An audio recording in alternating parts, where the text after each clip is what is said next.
et bienvenue à notre 6e épisode de Apprenons le français. C'est mon plaisir de vous présenter cet épisode sur cette chaîne. This is the 6th episode of Apprenons le français. Good day and welcome to our channel. If you're new here, please, I hope this is the day we earn your subscription. Please hit the subscribe button. Click the notification bell next to it to allow notifications so you'll get a video every time we release a new one. Now, this is the show on which we take a text, we put it into pieces, see what we can learn from there, take an expression for the day, and get better at French every single day. So I say welcome, je dis sois le bienvenu, et puis on va commencer avec l'agenda pour aujourd'hui. On voit ce qu'on a aujourd'hui comme structure de la leçon. We'll check out our lesson structure today. So we'll have our expression du jour. Nous allons avoir une expression du jour. Ça c'est les expressions. On prend une expression chaque jour pour devenir plus capable en français. Oui. We have one expression a day to get better at speaking French and writing. Nous allons avoir notre texte aujourd'hui, c'est le gros serpent. Nous allons faire une lecture et analyse. Et puis nous allons avoir le vocabulaire expression. Et puis on va conclure, on va dire au revoir. So we'll have a vocabulary and expressions and then we'll conclude from there. So, expression du jour, au contraire, on the contrary. Now, what's nice about this expression is that it's not just applicable in French, but in English as well. So, you can use that au contraire, my friend, to spice up your English, and yeah, that's it. So, yes, it goes like this. Au contraire.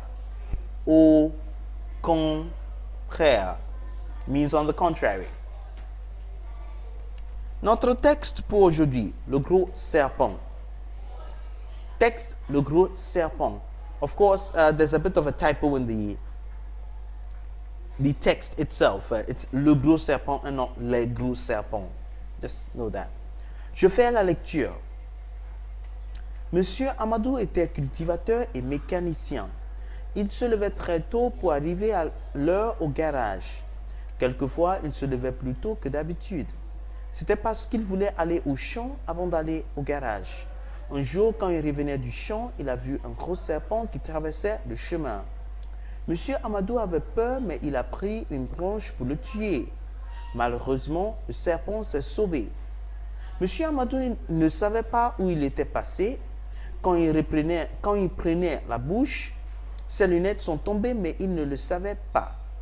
Vite, il a couru à la maison où il a remarqué qu'il avait perdu ses lunettes. Il a décidé de les laisser dans la forêt parce qu'il avait toujours peur. Pauvre de lui. Je fais une deuxième lecture. Monsieur Amadou était cultivateur et mécanicien. Il se levait toujours très tôt pour arriver à l'heure au garage. Quelquefois, il se levait plus tôt que d'habitude. C'était parce qu'il voulait aller au champ avant d'aller au garage.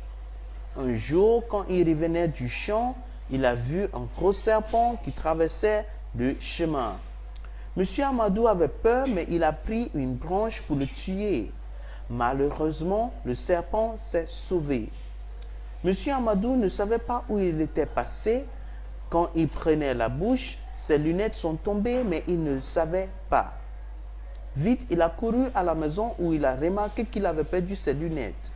Il a décidé de les laisser dans la forêt parce qu'il avait toujours peur. Pauvre de lui. Now, I'll explain the text in English so that we're all clear on what is being discussed here. Mr. Amadou was a farmer and mechanic. He woke up every morning very early to arrive at the garage on time. Sometimes he woke up earlier than usual. That was because he wanted to go to the farm before going to the garage. One day, he was coming back from the farm and he saw this big snake which was in his path. Mr. Amadou was scared, but he took a stick to kill it. Unfortunately, the snake was able to get out of the way before getting hit. Now, Mr. Amadou didn't see where the snake passed, but before he could say Jack, he had dropped his spectacles. He didn't know at the time. He ran very quickly home where he realized that he'd lost his glasses. He decided to leave them in the forest because he was still scared. Poor Mr. Amadou. Now, one thing we can note from this text is the construction of the very first sentence. Monsieur Amadou était cultivateur et mécanicien. You could say as well, Monsieur Amadou était un cultivateur et un mécanicien. But it doesn't sound too French. Il était cultivateur et mécanicien. You could get rid of the un and un, again, un cultivateur et un mécanicien in these circumstances. One, Monsieur Amadou, it's a he. Un mécanicien, un cultivateur. It's still the him, Mr. Amadou. So, if it were a female, une cultivatrice, une mécanicienne, I have to check that out. I'm not so sure about that. I'll check that out and put that perhaps in the description. So, drop down the description and check out the correct terms over there for the female of cultivateur and mécanicien. Yeah, essentially that. You could get rid of the un and un at cultivateur et mécanicien because those uns refer to Monsieur Amadou, who is a male. Il se levait toujours très tôt pour arriver à l'heure au garage.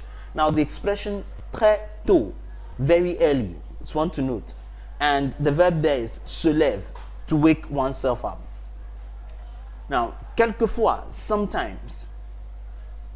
So, c'était parce qu'il voulait aller au champ avant d'aller au garage. Un jour, quand il revenait du champ, il a vu un gros serpent qui traversait le chemin. Il avait peur, mais il a pris une branche pour le tuer. Malheureusement, le serpent s'est sauvé. I think everything we will talk about here is already in the next section. So without further ado, let's jump straight to the next section. Vocabulaire et expression. Un cultivateur is a farmer. Un mécanicien is a mechanic. Quelquefois, sometimes, se lever tôt, to be up early. Traverser, to cross. Le chemin, the road. Se sauver, that's to save oneself. Il s'est sauvé, he saved himself, or it saved itself. We're talking about the snake here. Les lunettes, une lunette, a pair of glasses. Now, the une lunette comes in handy when you start using adjectives. And adjectives in French depend on whether it is un or une to have a certain spelling. That's why this was inserted in here.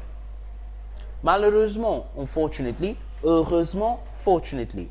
Tomber means to fall. La forêt is the forest. And yeah, that's the end of our lesson for today. I really have nothing else to say. So, peace out. I'll see you all soon in the next lesson. Ciao, arrivederci, au revoir.